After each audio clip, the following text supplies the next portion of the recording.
सर्वप्रथम सर्वांना श्री स्वामी समर्थ.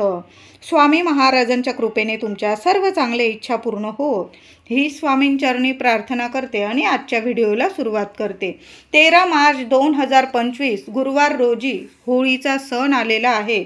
तर होळी पौर्णिमा म्हणजे फाल्गुन पौर्णिमा प्रारंभ होणार आहे.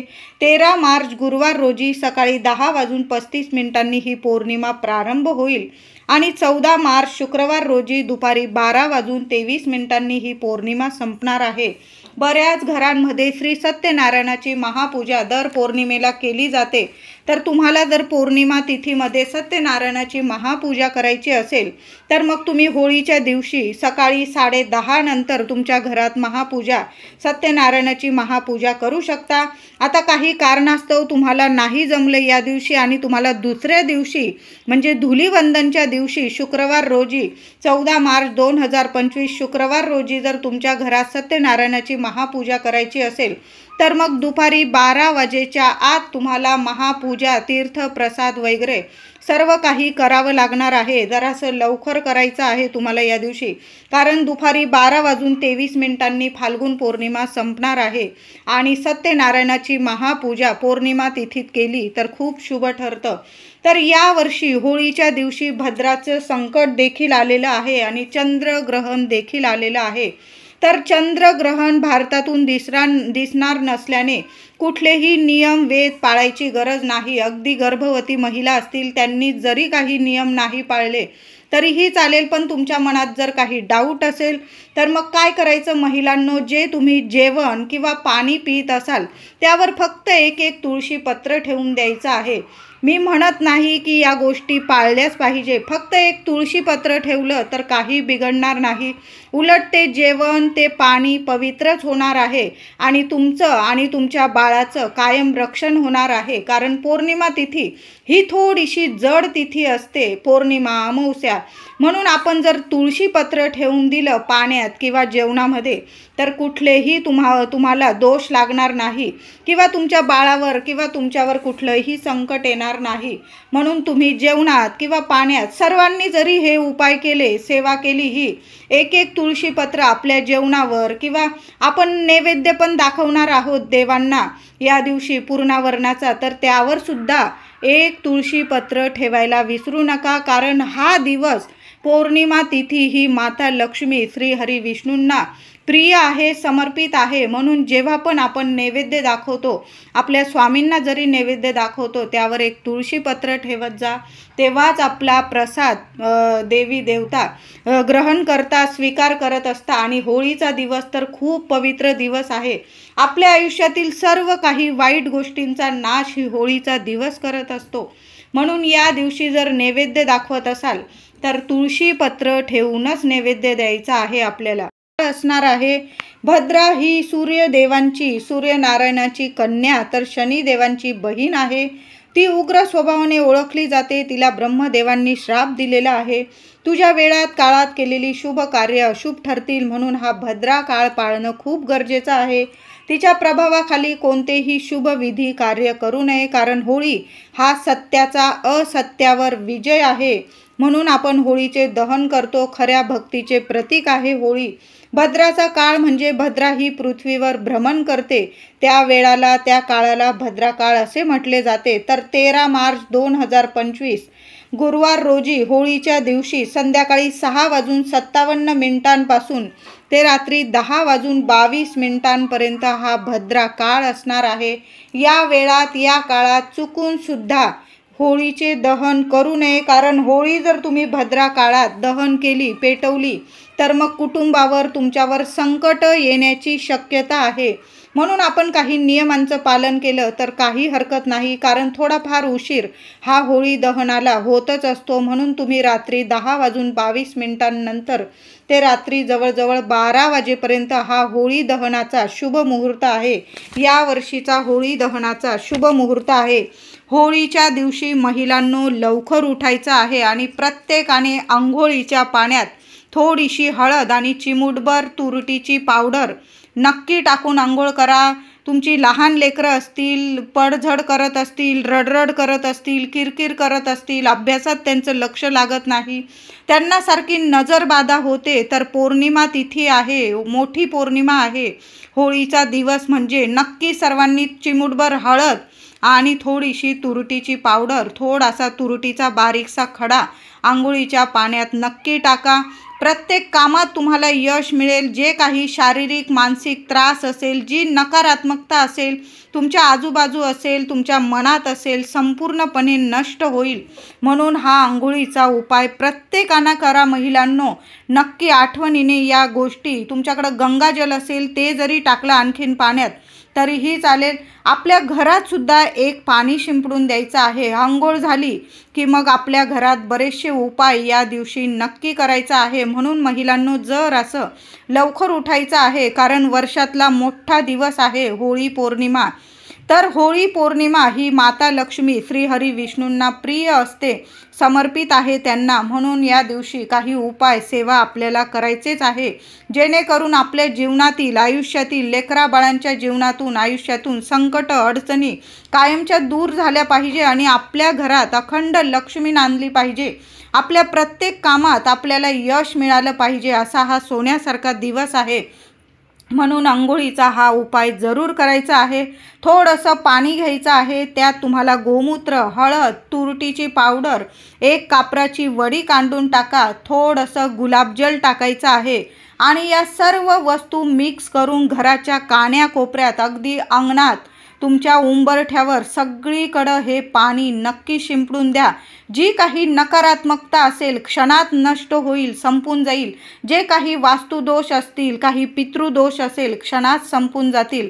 असं हे पवित्र पाणी आहे. तुम्ही रोज जरी हा उपाय केला किंवा या मोठ्या तिथी असतात, पौर्णिमा, अमावस्या, शुक्रवार, मंगळवार, या दिवसांना जरी हा उपाय केला, थोडंसं पाणी घ्यायचं, त्यात गोमूत्र टाकायचं, चिमूटभर हळद टाकायची, तुरटी टाकायची, कापूर टाकायचा, गुलाबजल टाकायचा, हळद, सर्व वस्तू मिक्स करायचं आणि कान्याकोपऱ्यात हे पाणी शिंपडून देत जा. स्प्रे जरी असेल तुमच्याकडं, स्प्रे बॉटलने जरी स्प्रे केला तुम्ही तरीही चालेल. बघा, चांगले अनुभव तुमच्या घरात यायला लागतील.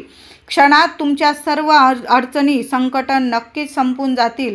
महिलांनो, या दिवशी आपलं घर, दार, अंगण इतकं छान सजवून ठेवा. उंबरठा छान असा हळदीने लेपन करायचा आहे. मुख्य दार स्वच्छ पुसून घ्या. आधीचं स्वस्तिक काढलेलं असेल पुसून टाका. हळदी कुंकू ओलं करायचं आहे आणि त्याने एक स्वस्तिक आपल्या मुख्य दारावर जरूर काढा. एक स्वस्तिक तुमच्या उत्तर भिंतीवर, या 2 ठिकाणी जरी स्वस्तिक काढलं ना, खूप झालं. बघा, खूप छान सोन्यासारखे दिवस येतील. उत्तर भिंत माता लक्ष्मी, कुबेर देवतांना प्रिय ही उत्तर दिशा असते.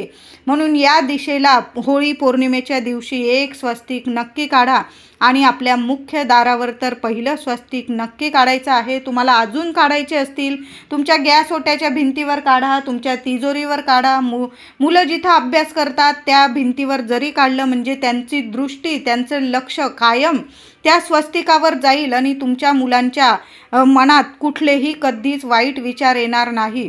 अशा मोठ्या तिथींना हे उपाय नक्की करत जा. हळदीचं लेपन आपल्या मुख्य उंबरठ्यावर झालंच पाहिजे. उंबरठ्याची छान हळद कुंकू वाहून पूजा करा. लहान का होईना या दिवशी आपल्या अंगणात, दारात छोटी का होईना रांगोळी महिलांनो जरूर काढायची आहे. त्या रांगोळीची पण पूजा करा. हळदी कुंकू वाहून दोन्ही वेळेला आपल्या दाराशी दिवा तेलाचा लावा, तुपाचा लावा, नियम नाही. माता लक्ष्मीच्या स्वागतासाठी दोन्ही बाजूला लावता आला तर लावा, नाही लावता आला किमान एक बाजूला दाराशी, मुख्य दाराशी एक दिवा जरूर लावा. त्या दिव्यात 2 लवंग आणि 1 कापूरवडी टाकून ठेवा. लक्ष्मी माता धावत धावत येईल आणि तुमचं घर सोडून कधी जाणार नाही. या दिवशी आपण सकाळी जो कचरा काढणार आहोत महिलांनो, खूप छान उपाय आहे. घरातली संपूर्ण दरिद्री, गरिबी, नकारात्मकता संपूर्ण नष्ट होणारा हा उपाय आहे. आपण सकाळी जो कचरा काढणार आहोत त्यातील अगदी चिमूटभर तुम्हाला धूळ एखाद्या पुडीत किंवा तुमचा करता माणूस, घरातलं तुमचे पतिदेव असतील किंवा तुमचा जरी एखादा रुमाल घेतला तुम्ही, जो तुम्हाला नाही वापरायचा आहे पण तुम्ही आधी वापरलेला असेल, तो रुमाल धुतलेला स्वच्छ रुमाल घ्यायचा आहे आणि त्या रुमालात तुमच्या घरातला कचरा काढलेला मागची चिमूटभर धूळ घ्यायची. त्या रुमालात, रुमाल नसेल एखादा कागद घ्या, कागदात जरी ती बांधून ठेवली धूळ, आणि पेटत्या होळीत ती पुडी तुम्हाला टाकून द्यायची आहे. संपूर्ण तुमच्या घरातला जो काही वास्तुदोष असेल, कारण काय होतं, काही वेळा वास्तुदोषामुळे सुद्धा घरात अडचणींना आपल्याला सामोरं जावं लागतं. आता बऱ्याच महिलांना असा प्रश्न पडेल की माझी वास्तू स्वतःची नाही, भाड्याची आहे, पण तुम्ही त्याचं भाडं देत आहात, तुम्ही तिथं संसार करत आहात, तुम्ही तिथं राहत आहात. तुमचीच वास्तू म्हणजे स्वतःचं असू द्या किंवा भाड्याचं असू द्या, तुम्ही तिथं राहत आहात, तुम्ही रोज तिथं म्हणजे रोज राहतात, तिथली आपल्याला धूळ काढायची आहे. आणि चिमूटभर धूळ जी आपण कचरा काढू, त्यातील धूळ थोडीशी आपल्याला एखाद्या पुडीत किंवा रुमालात बांधून पेटत्या होळीमध्ये टाकायची आहे. सकाळी जो कचरा काढू आपण, तो कचऱ्यातली तुम्हाला धूळ घ्यायची आहे आणि ती पुडी बाजूला वाळून ठेवून द्यायची आहे. जेव्हा तुम्ही होळीचं पूजन करायला जाल तेव्हा बरोबर घेऊन जा. होळीची पूजा वगैरे करून घेतल्यानंतर ती पुडी हळूच गुपचूप, कोणाला सांगत बसू नका, गुपचूप टाकून द्यायची आहे आणि नमस्कार करून घरी यायचं आहे. तुम्हाला काय बोलायचं असेल होळी मातेला बोलून घ्या. माझ्या घरावरील, माझ्या लेकरा बाळांवरील, माझ्यावरील, कुटुंबावरील जी काही नकारात्मकता असेल, आमच्या घरातील काही वास्तुदोष असेल, काही अडीअडचणी असतील, संपूर्ण नष्ट होऊन जाऊ दे आणि श्रीहरी विष्णू माता लक्ष्मींची अखंड कृपा आमच्यावर राहू दे, असं बोलून तुम्हाला घरी यायचं आहे. खूप छान उपाय आहे हा. उपाय जरूर सर्वांनी करा महिलांनो. होळीच्या दिवशी आपल्या मुख्य दारावर आंब्याची डहाळी किंवा आंब्याच्या पानांचं तोरण जरूर लावायचं आहे. कितीतरी अडचणी लगेच संपून जातील असा हा दिवस आहे. आंब्याची पानं खूप शुभ ठरतात, आपल्या घरात मंगल कार्य घडवून आणतात, सगळ्या गोष्टी शुभ मंगल घडायला लागतात. म्हणून अशा तिथींना आपल्या दाराला आंब्याची पानं जरूर लावा. तुम्हाला तोरण जमलं झेंडूची फुलं लावून तोरण लावा, नाही जमलं 5 पानांची, 11 पानांची एक डहाळी स्वच्छ धुवून घ्या आणि मुख्य दाराला जरूर लावायची आहे. होळीला आपण सर्वच जण पुरणपोळीचा नैवेद्य बनवणार आहोत, देवांना दाखवणार आहोत, होळीला नैवेद्य देणार आहोत. तर या दिवशी तुम्ही सकाळी जर होळीचा नैवेद्य पुरणाचा वरणाचा स्वयंपाक बनवणार असाल तर मग काय करायचं, एखादी छोटीशी पुरणाची पोळी बनवायची आहे आणि दाराबाहेर कावळ्याला आपल्या पितृदेवांना ठेवायची आहे. आता तुम्ही जर सकाळी स्वयंपाक पुरणावरणाचा करत नसाल तर मग काय करायचं, भात तर आपण बनवणारच आहोत, थोडासा गोळाभर भात घ्या, त्यावर ताजं दही ठेवा, त्यावर चिमूटभर साखर ठेवा आणि पितृदेवांना दाराबाहेर गच्चीवर जरी ठेवलं किंवा दाराबाहेर एखादं झाड असेल जिथं कावळे चिमण्या येतात तिथं जरी तुम्ही ठेवून आलात, पितृदेवांना नमस्कार करून आला, मागे वळून पाहू नका, कावळा खातोय, चिमणी, कबूतर, तुम्ही तुमचं कर्तव्य केलेलं आहे. स्वामींना हेच पाहिजे आहे, आपल्याकडून चांगली कर्म करून घ्यायची आहे स्वामींना. तर पितृदेवांना तृप्त करण्यासाठी होळी पौर्णिमेला सुद्धा असं तर आपण रोजच आपल्या पितृदेवांसाठी एक घास काढून ठेवला आणि चिमणी कावळ्यांना ठेवून दिला तर अतिशय उत्तम. पण नाही जमलं, रोज आपल्याला नाही जमत, मग अशा शुभ तिथींना तरी आपण गोडधोड खातो, आपल्या पितृदेवांना सुद्धा एक घास काढून ठेवला तर काही वाईट होणार नाही, आपलं चांगलंच होणार आहे. यामुळे पितृदेव आपल्यावर तृप्त होतात, प्रसन्न होतात आणि ज्या काही अडीअडचणी येतात, कारण पितृदोषामुळे सुद्धा भरपूर अडीअडचणी येतात, घरात शुभ कार्य घडत नाही, संतान प्राप्ती होत नाही, पैसा काही टिकत नाही, आरोग्य काही नीट राहत नाही, मुलाबाळांची प्रगती थांबून राहते. म्हणून अशा तिथींना आपण जो गोडधोड खात असतो स्वयंपाक करून, त्यातला एक घास काढून ठेवायला मी म्हणते काही हरकत नाही. म्हणून होळी पौर्णिमेला देवांना नैवेद्य दाखवा, आधी एखादा घासभर पोळी गाईला घाला, त्याचबरोबर आपल्या होळी मातेला एक पुरणाची पोळी संपूर्ण नैवेद्य अर्पण करा आणि पितृदेवांना सुद्धा एक पुरणाची पोळी, नाही पुरणाची पोळी जमली तुम्हाला, दही भात तर आपण ठेवूच शकतो, त्यावर साखर ठेवा, बघा पितृ किती तृप्त आणि प्रसन्न होतील आणि तुमच्या कामात इतकं यश मिळायला लागेल की तुम्हालाच वाटेल की अरे असे काय चमत्कार व्हायला लागले की माझ्या मागच्या सर्व अडचणी नष्ट झाल्या आणि मला प्रत्येक कामात जिथं पाय टाकाल तिथं यशच मिळायला तुम्हाला सुरुवात होईल. मुलाबाळांची सुद्धा प्रगती होईल. होळीच्या दिवशी आपल्या देवघरातील देवांना छान अशी पंचामृताने किंवा गाईच्या दुधाने अभिषेक घालून आपल्या देवघरात छान स्थापन करायचं आहे. तुम्हाला तांदळाच्या राशीवर स्थापन करायचं असेल तुम्ही त्यावर करू शकता, किंवा तुम्हाला जर खाऊच्या पानांवर देवी देवतांना स्थापन करायचं असेल, मी म्हणेल या दिवशी नागवेलीची पानं म्हणजे खाऊची विड्याची पानं जरूर घेऊन या महिलांनो. 11 घेऊन या, 21 घेऊन या, कारण आपल्याला होळीच्या दिवशी खाऊची पानं लागणारच आहे. संपूर्ण देवघरात 1-1, 2-2 पानं अंथरून द्यायची आहे आणि सर्व देवी देवता त्यावर स्थापन करायचं आहे. गणपती बाप्पा, शिवपिंडी असेल, बाळकृष्ण असेल, विठू माऊली, रुक्मिणी माते, तुमची कुलदेवी लक्ष्मी नारायणाची मूर्ती असेल किंवा श्रीयंत्र असेल, सर्व देवी देवता या दिवशी खाऊच्या पानावर म्हणजे विड्याच्या पानावर स्थापन करायचं आहे. खाऊची पानं, विड्याची पानं ही थंडावा देतात आणि देवी देवतांना प्रसन्न करत असतात. आणि या दिवशी जर तुम्ही खाऊच्या पानांवर देवी देवतांना विराजमान केलं, स्थापन केलं, बघा इतकी छान अनुभव येतील तुम्हाला. देवी देवता कायम तुमच्यावर प्रसन्न राहील आणि खास करून तुमची कुलदेवी आणि तुमची आपली माता लक्ष्मी कायम तुमच्यावर प्रसन्न राहील. आणि अशा घरात कशाला कमी पडत नाही कारण देवींना मातेला, आपल्या कुलदेवीला विड्याची पानं खूप प्रसन्न करत असतात. या दिवशी एक गोड पानाचा विडा आपल्या कुलदेवीला किंवा माता लक्ष्मीला एखाद्या वाटीत नक्की अर्पण करा. त्याचबरोबर सकाळी नाही जमलं तुम्हाला तर संध्याकाळी महिलांनो 21 किंवा 11 लवंग घ्यायच्या आहे तुम्हाला, हातात घ्या आणि 16 वेळा महालक्ष्मी अष्टकाचा पाठ तुम्हाला बोलायचा आहे. आणि माता लक्ष्मी समोर एखादी वाटी ठेवा. वाटीत एखादा पिवळा किंवा लाल कपडा, स्वच्छ धुतलेला छोटासा कपडा ठेवा आणि उजव्या हातात त्या लवंगा घेऊन 16 वेळा तुम्हाला महालक्ष्मी अष्टकाचा पाठ करायचा आणि त्या लवंगा माता लक्ष्मीला तुम्हाला अर्पण करायच्या आहे. फुलाच्या चांगल्या लवंग बघून घ्यायच्या. दुसऱ्या दिवशी शुक्रवार आहे, धुलीवंदनचा दिवस, त्या लवंगा त्या कपड्यात बांधून घ्यायच्या आणि आपल्या तिजोरीत ठेवायच्या आहे. त्या लवंगांबरोबर तुम्हाला एखादं रुपयाचं नाणं ठेवायचं असेल तर ते ठेवलं आणि त्यावर लवंगा ठेवल्या आणि ती पोटली बांधून आपल्या तिजोरीत ठेवा किंवा तुमच्या मुख्य दारात आतून बांधून दिली तरीही चालेल. अखंड लक्ष्मी नांदेल तुमच्या घरादारात. पैसा, धन, धान्य, सुख, ऐश्वर कशाला कमी राहणार नाही. तुमची मोठमोठी स्वप्न पूर्ण व्हायला सुरुवात होतील. असा हा छान उपाय आहे. लवंगांचा उपाय पौर्णिमा तिथी जरूर करा. माता लक्ष्मीची सेवा आपण करतो, पण त्याचबरोबर आपल्याला श्रीहरी विष्णूंची सेवासुद्धा करायची आहे. विष्णू सहस्त्र नामावली या दिवशी स्वतः पठण करा किंवा यूट्यूबवर ऐकलं तुम्ही तरीही चालेल, पण व्यंकटेश स्तोत्र आपल्याला स्वतःच पठण करायचं आहे. माता लक्ष्मीचं महालक्ष्मी अष्टक पठण करण्याच्या आधी जरी तुम्ही व्यंकटेश स्तोत्र पठण केलं तरीही चालेल. किमान 1 वेळा तरी नक्की पठण करायचं आहे तुम्हाला. फाल्गुन पौर्णिमा ही लक्ष्मी जयंती म्हणून सुद्धा साजरी केली जाते. या दिवशी महाविष्णू माता लक्ष्मींचे अगदी विधिवत पूजन केले जाते. म्हणून या दिवशी छान अशी लक्ष्मी नारायणांची सेवा करायची आहे.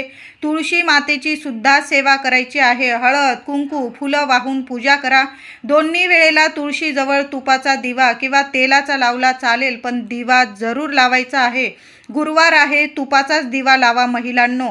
श्रीहरी विष्णूंचा मंत्र जपायचा आहे तुम्हाला. ओम नमो भगवते वासुदेवाय नमः या मंत्राचा जप करायचा आहे. तुळशी मातेजवळ सुद्धा करा आणि आपल्या देवघरात बसून आसन घेऊन सुद्धा एक माळ जरी जपली ना तुम्ही स्वामींची तर आपण जपतोच.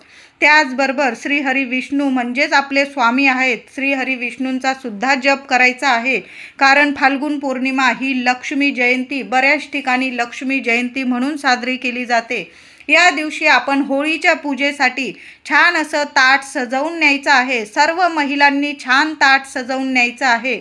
तर ताटात कोणत्या कोणत्या वस्तू घ्यायच्या मी अगदी थोडक्यात सांगते.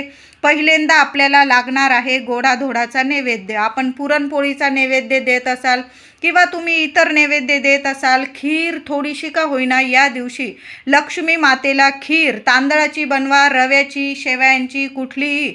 त्यात थोडेसे मखाने टाकता आले तर मखाने टाका, 2 धागे केशरचे टाकता आले तर ते टाका. नसेल काही साधी जरी खीर केली तुम्ही दुधाची, पण दुधाची खीर लक्ष्मी मातेला प्रिय आहे, प्रसन्न करते, म्हणून आपल्या देवघरात सुद्धा नैवेद्य दाखवा देवी देवतांना. आणि आपल्या होळीच्या नैवेद्यात सुद्धा चमचाभर का होईना पुरणाच्या पोळीवर थोडीशी खीर आणि बाकी संपूर्ण नैवेद्य काढून असा छान असं ताटात नैवेद्य घ्यायचा आहे. आणि पूजेच्या ताटात तुम्हाला 2 विड्याची पानं, 2 लवंग, 2 बत्तासे नसतील 2 खडी साखरेचे मोठे तुकडे किंवा गुळाचे 2 खडे घेतले तुम्ही तरीही चालेल. फूलहार घ्यायचा आहे. गोड हार मिळेल तुम्हाला, गोड हार घेऊन घ्यायचा आहे. आता गोड हार नाही मिळाला तर गुळाचे 2-3 खडे आणि खडी साखरेचे खडे हे नक्की घेऊन जा महिलांनो. हळदी, कुंकू, फुलं, त्याचबरोबर एखादा दिवा, दिव्यात सुद्धा 2 लवंग आणि 1 कापूर वडी टाकून न्यायची आहे. आणि तुम्हाला 1 नारळ लागणार आहे. थोडासा मुठभर गुलाल घेऊन जा. असा छान असं आपल्याला ताट सजवून न्यायचं आहे. त्याचबरोबर कापूर थोडासा तुपात भिजवलेला किंवा 2 वड्या कापराच्या, भीमसेन कापराच्या जरूर घेऊन जा. तुमच्याकडं शेणीचा तुकडा असेल, शेणीचा एखादा तुकडा जरूर ताटात घेऊन जायचा आहे. छान अशी होळीची पूजा करायची आहे. होळी दहनाच्या आधी महिलांनी पूजा करायची आहे. हळद, कुंकू, फुलं वाहून पूजा करायची आहे. नारळ अर्पण करायचा आहे. संपूर्ण कुटुंबाकडून 1 नारळ होळी मातेला बोलून घ्या. माझ्या कुटुंबावरील, लेकराबाळांवरील, माझ्यावरील, आमच्यावरील संपूर्ण इडापिडा, जी काही वाईट नकारात्मकता असेल, कुणी शत्रू असेल, संपूर्ण नष्ट होऊन जाऊ दे. आणि माझ्या घरादारावर, माझ्यावर, लेकराबाळांवर माता लक्ष्मी, श्रीहरी विष्णूंची अखंड कृपा राहू दे, असं बोलून तुम्हाला 1 नारळ त्या होळीला अर्पण करायचा आहे. आता होळीला नारळ हा असा अर्पण केल्यानंतर तुम्हाला जर तुमच्या घरावरून उतरवून टाकायचा असेल, मुलाबाळांवरून 1 नारळ उतरवून टाकायचा असेल, बरेच व्यक्ती असं सुद्धा नारळ टाकतात किंवा काही व्यक्ती फक्त 1 नारळ होळी मातेला अर्पण करत असतात. तुमच्या घराची सुद्धा तुम्ही नजर उतरवू शकता, तो नारळ सुद्धा तुम्ही देऊ शकता. पण होळी मातेला दिलेला नारळ आपल्या हाताने, घरातला कर्ता पुरुष असेल त्यांनी जरी दिला नारळ किंवा महिलांनी पूजा करून नारळ होळीत अर्पण केला तरीही चालेल. छान पूजा करायची आहे. कापूर वडी सुद्धा होळीत अर्पण करायची आहे. गौरीचा तुकडा नेला असेल शेणीचा, तो अर्पण करायचा आहे. फुलहार घालायचा आहे. गोड हार आपल्याला होळीला अर्पण करायचा आहे. खडे किंवा खडी साखरेचे खडे ठेवून ते पान दुमडून घ्यायचं आहे आणि उजव्या हातात ते दुमडलेलं पान घ्यायचं आहे. आणि लक्ष्मी मातेकडं, श्रीहरी विष्णूंकडं तुमच्या मनातील इच्छा बोलून घ्यायची आहे. तुम्हाला जे हवं आहे, जे नको आहे ते संपूर्ण इच्छा, तुमचे संकट असतील, समस्या असतील, तुम्हाला जे हवं आहे, नको आहे ते संपूर्ण ते उजव्या हातात ते पान घेऊन बोलून घ्यायचं आहे आणि होळीमध्ये अर्पण करून द्यायचं आहे. त्याचबरोबर भरलेला कलश हातात घ्यायचा आहे आणि होळीला आपल्याला प्रदक्षिणा घालायची आहे. तुम्ही 3 करत असाल, 5 किंवा 7 भरलेला कलशाने थोडं पाणी होळीला अर्पण करत तुम्हाला प्रदक्षिणा घालायची आहे. आणि होळीजवळ चुटकीभर गुलाल अर्पण करायचा आणि 1 दिवा लावून तुम्हाला नमस्कार करून होळी पेटवून मग घरी यायचं आहे. आणि आपल्या देवघरासमोर येऊन आपल्या देवी देवतांना सुद्धा नमस्कार करायचा आहे.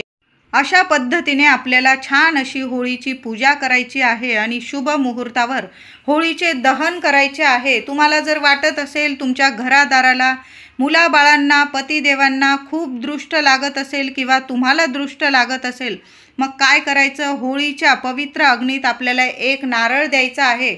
आपण जो होळी मातेला नारळ देतो तो वेगळा, आणि तुम्हाला जर तुमच्या घराची दृष्ट काढायची असेल तर मग काय करायचं, छोटा नारळ घ्या किंवा मोठा घ्या, चांगला बघून घ्यायचा आहे. पाणीदार नारळ घ्यायचा, तडा न गेलेला चांगला नारळ घ्यायचा आहे. शेंडी दाराकडे येईल, आपल्या घराकडं, असं मुख्य दाराबाहेर जाऊन तुम्हाला घरावरून 7 वेळा घड्याळाच्या दिशेने, महिलांनी उपाय केला, पतिदेवांनी केला, पुरुष दादांनी तरीही चालेल, पती पत्नीने, कर्त्या घरातल्या व्यक्तीने हा उपाय करायचा आहे. आपल्या घराची दृष्ट आपणच काढायची, कुणाकडून काढून घ्यायची नाही कधी पण. मग काय करायचं, पतीने किंवा पत्नीने आपल्या घरावरून 7 वेळा नारळ उतरवून घ्यायचा आणि सरळ जेव्हा होळी पेटेल तेव्हा हा उपाय करा, कारण नारळ उतरवून कुठं पण ठेवता येणार नाही तुम्हाला. मग रात्री तुम्ही 10:30 नंतर जेव्हा शुभ मुहूर्त आहे होळीचा, जेव्हा तुमच्या घराजवळ किंवा तुम्ही जर तुमच्या अंगणात होळी पेटवत असाल, जेव्हा होळी पेटवले जाईल तेव्हा हा उपाय करायचा आहे. नारळ घरावरून 7 वेळा ओवाळून घ्यायचा आहे. ओवाळताना तुम्हाला बोलायचं असेल ते तुम्ही बोलू शकता किंवा स्वामींचा जप केला तुम्ही, श्री स्वामी समर्थ, तरीही चालेल. संपूर्ण इडापिडा क्षणात नष्ट होईल असा हा उपाय आहे. तो नारळ लगेच पेटत्या होळीत टाकायचा आहे आणि मग घरी यायचं आहे. उतरवलेला नारळ कुठंही टाकू नका, कुणाच्या पायाशी येईल याची आपल्याला काळजी घ्यायची आहे. कुणाला आपल्यामुळे त्रास होईल असं करायचं नाही. डायरेक्ट होळीत तुम्हाला तो नारळ टाकून द्यायचा आहे.